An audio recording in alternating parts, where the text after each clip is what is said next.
Elbow fittings বাক হয়ে নাই। হ্যাঁ ফোন দিছি ভাবি আমাদের এই বিল্ডিং এর আগে উপরে বাইরে পাঁচ সব নষ্ট হয়ে গেছিল বুঝছো নাই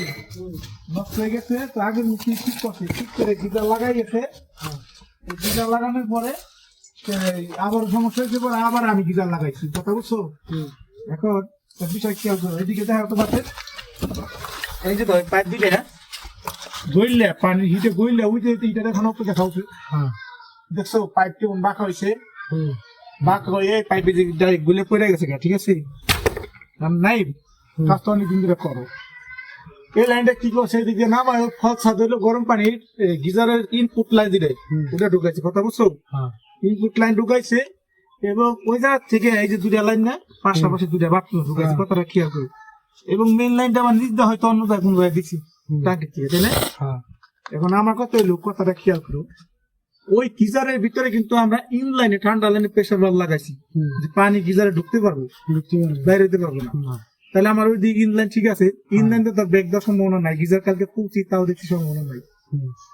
এখন তোমার কাছে আমার প্রশ্ন বাথরুমের ভিতরে পিপিআর এর পাইপ ওয়ারিং করছে তাই না দেখিও পিপিআর পাইপ ওয়ারিং করছে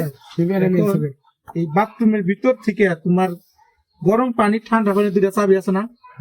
গরম পানি ঠান্ডা পানি দুইটা চাবি যদি অ্যাডজাস্ট করে বা খুলে তাহলে কি ঠান্ডা পানি গরম পানির মিক্সারের মানে চাবির গুঁড়াতে ঘুরে এই পানিটা এদিক দিয়ে গরম পানি ব্যাগ দেওয়ার সম্ভাবনা আছে লিগে আছে কতদিন আপনার মিক্সারটা তো একই করা একটা সিরিজ করে না তো ঠান্ডা গরম লাইনটা যদি ছাড়া থাকে ঠান্ডা লাইনটা যদি ছাড়া থাকে অটোমেটিক গরম পানি ব্যাগ দিবে আর যেহেতু বিল্ডিং দেখো বিল্ডিং হলো দুতলার ছাদ দুতলার ছাদে বসেছে টাঙ্কি তাইলে একতলার উপরে যে পানিটা ব্যাগ দিব ওইটা অসম্ভাবনা কিছু নাই যেহেতু ই থাকবো তত পানি যাবে তাহলে দুই ঘটনাটা ঘটছে হইলো এই জায়গা দেয়া পানি ব্যাগ দিয়ে পাইপটা নষ্ট হয়েছে এখন বাড়িওয়ালার কথা হলো এতদিন নষ্ট হয় না কিনলে বুঝছো এতদিন নষ্ট হয় না কিনলে প্রথমত গিজারের যে থার্মাস্টার আছে যেটা অটো মানে অটোমেটিক বেশি হিট হইলে অটোমেটিক বন্ধ হয়ে যায় থার্মাস্টারটা নষ্ট হয়েছে নষ্ট হয়ে কি করছে আগে তো মনে করো নির্দিষ্ট একটা গরম হওয়ার পরে গিজারটা বন্ধ হয়ে যেত তখন তার গিজারটা বন্ধ হইতো না বন্ধ না হওয়ার কারণে পানি এত পরিমাণ হিট হয়েছে হিট হয়ে কি করছে তোমার এখানে একটা প্রশ্ন থাকে না এই পাইপটা গললো না কিনলি উপরেটা গললো কিনলিগে জাগে না পাইপটা নিচে যখন উপরে ব্যাক করতে এটা দাগ গলার কথা কিন্তু এই জায়গায় সবসময় পানি আসছিল ঠান্ডা পানিটা আসছিল ঠান্ডা পানিটা আসলো কিন্তু গরম পানিটা ওভার করে উপর দিয়ে ব্যাক করে ওখান দিয়ে হিট ওই উপরের ওই খারাপ পাইপটুক ওটাকে পানি জমা থাকে না কোনো সময় ওটা হিট করছে তাই না পানিটা নেমে যায় হয়তো পানি ছিল না ওই পানির উপরে হিট করছে ওই পানিটা গলে গেছে এখন বিষয়টা হলো এরকম যে ওই লাইনটা তো ব্যাক করে না জীবন কারণ আমি প্রেসার বাল্ব চেক করছি এটা চেক করে ব্যাক করে না পানি এই নিচ দিয়ে ব্যাক করছে ব্যাক করে উপরে যায় হিট হয়েছে এই ধরনের ভুলগুলা যারা করেন যে দেখা গেছে কি ওই দিক দেখাও যে গিজারে ইনলাইন ঢুকাইছে উপর দিয়ে আবার বাথরুমের ইনলাইন ঢুকাইছে নিচ দিয়ে এটা একটা দুকাজ না এই নিচ দিয়ে না এই লাইনটা ঢুকবো ফলসার তাই না ফলসার ঢুকে ওখান থেকে দুটা লাইন বেরোইবো একটা লাইন গিজার জন্য নির্দিষ্ট একটা লাইন দেবো আর একটা লাইন বাথরুমের ফল সিলিং এর থেকে প্রত্যেকটা বাথরুমে মিলে দেবো ঠান্ডা লাইন ঠিক আছে এরকম না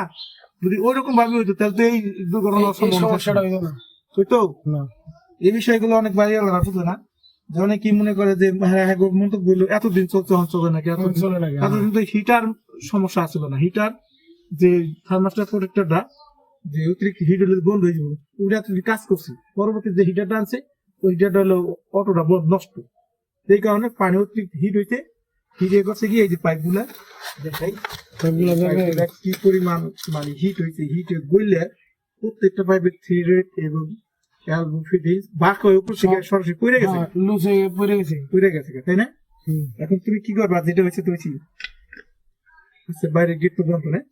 দোতলা দিচ্ছে গুলো দিতে পারবো না ঠিক আছে বন্ধ করেছি